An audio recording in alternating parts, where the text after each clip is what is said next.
भाजप प्रदेश कार्यकारिणी यादी लवकरच जाहीर होणार आहे। कार्यकारिणीची यादी मान्यतेसाठी दिल्लीला पाठवली आहे। वरिष्ठ नेत्यांनी 2 ते 3 नावं मागवल्याची माहिती आहे। यावेळी नव्या चेहऱ्यांना संधी मिळण्याची शक्यता आहे। तर रवींद्र चव्हाण यांची प्रदेशाध्यक्षपदी निवड झाल्यानंतर कार्यकारिणी जाहीर होणं बाकी होतं आणि त्यानंतर आता ही यादी वरिष्ठ नेत्यांकडे पाठवल्याची माहिती सध्या समोर येते। तर भाजप प्रदेश कार्यकारिणी लवकरच जाहीर होईल। नव्या चेहऱ्यांना यावेळी संधी मिळण्याची शक्यता आहे।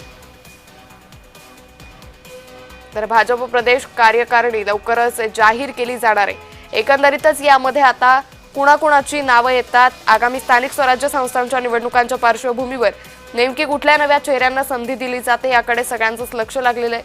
खरं तर आगामी स्थानिक स्वराज्य संस्थांच्या निवडणुकांच्या पार्श्वभूमीवर भाजपकडून जोरदार तयारी सध्या सुरू झालेली आणि याच पार्श्वभूमीवर आता भाजपची प्रदेश कार्यकारिणी यादी ही जाहीर होण्याची शक्यता आहे।